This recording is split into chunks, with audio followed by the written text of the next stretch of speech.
Hi, I'm Schmoll, and I'm here at Matugga Rum Distillery in Livingston. Co-founders Paul and Jacine started production here in 2018 with a focus on making artisan rum. I'm here today to find out about the inspiration behind the distillery and how they're shaking up the UK craft rum scene. Let's go find out more.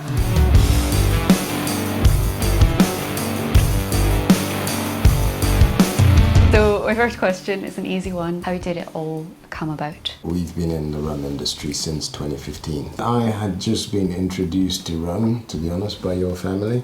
I grew up in Uganda and rum is not really a thing. Largely whiskey and gin. Jacine's family are from the Caribbean and they told me, you know, you're not drinking the proper stuff. You need to drink rum. Your family introduced me to Jamaican rums and they are so flavoursome. I started asking the question about world rums and I discovered a lot of the Caribbean rums, very nice stuff. And we started asking questions about where else is rum made, and it seemed to be almost everywhere except for Africa, which didn't actually make a lot of sense because I grew up in Uganda and we had sugarcane everywhere. Isn't it interesting that there's lots of sugarcane but there's no rum tradition in East Africa? And actually, where does Africa show up in the world of fine spirits when there's this amazing natural produce? As Paul said, we had this spark of an idea while we're drinking rum at a family occasion. We'd seen what had happened in beer, like the craft beer movement, and we thought, well, could you bring that kind of artisanal approach to rum? Could we make a rum from scratch? We wanted it to be intrinsically linked to our cultural heritage. We didn't really have much experience in the sector apart from enjoying fine spirits. So Paul's a civil engineer, I was working in corporate marketing, but we worked with the English Spirit Distillery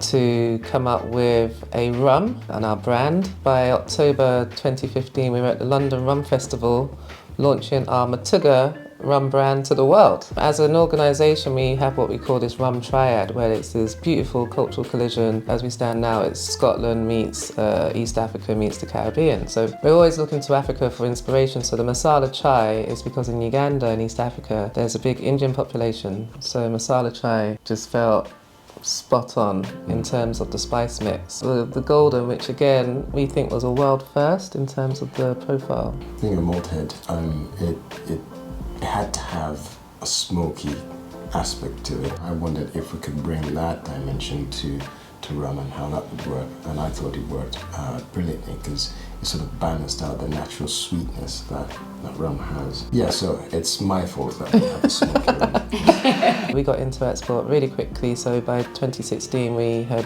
Matuga was in the French market. When we were thinking about the style of rum that we wanted to make, Jamaica was certainly at the forefront. I mean, that's certainly Paul's gateway into the category. In terms of our production style, we certainly looked to Jamaica for inspiration around how we make the rum. Lots of interesting techniques that are still used in Jamaica. One particular distillery is so inspirational, it's called Hamden Estate, and they do everything like it was done 200 years ago, and so a lot of their techniques, you could say, are antiquated, but I think what it brings is what I described earlier, which is full-bodied rums. The communal style of celebrating, and we take a lot of cues from East Africa. We use Swahili a lot in our communications. On our bottle it says "Pole pole endia morenda," which means slowly, slowly is the way to go, because it's a culture that is slower pace. Even when you're celebrating with your loved ones, there's a certain pace, and there's food and there's drink, and it's just good times. So we're capturing that essence of ritual and merriment. These differences in culture that we're trying to sort of bring together, so a bit of an East African culture. Scotland obviously is massive, is the centre of distilling in Europe, and so there's a huge culture around drinking and traditions.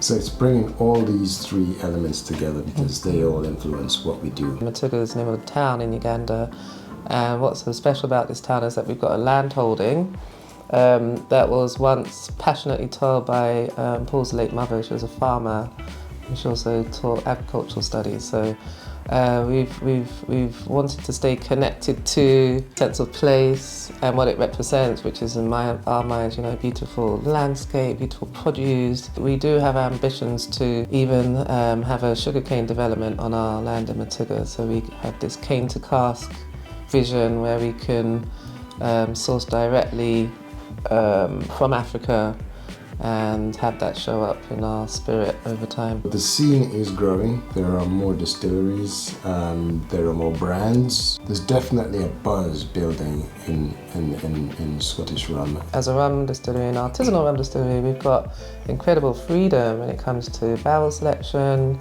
There are no limitations. It's whatever we can get our hands on. So ex-bourbon casks have been kind of our mainstay, and our Matuga Golden is aged in bourbon. But we've got a variety of casks which helps us be very experimental. The Mavuno means the harvest in Swahili. So every 2 years we release what we present as, you know, the harvest of our R&D, if you like.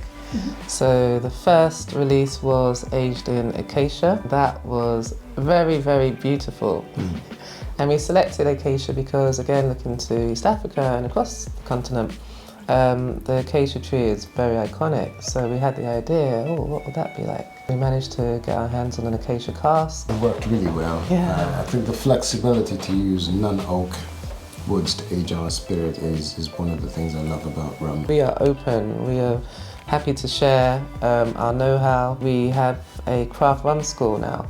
So we now teach students at Heriot Watt on the brewing and distilling course how to make rum. We now have a fantastic 3-year-old rum ourselves. It has been really well received. We won an outstanding gold from the IWSC for our first 3-year-old, which for us is a huge endorsement of what we're doing. It's not just us, a lot of the producers in Scotland who are making rum are winning awards and turning heads, and it's creating a buzz for all of us as a community. Can SMWS members expect a taste of Matuga in the future?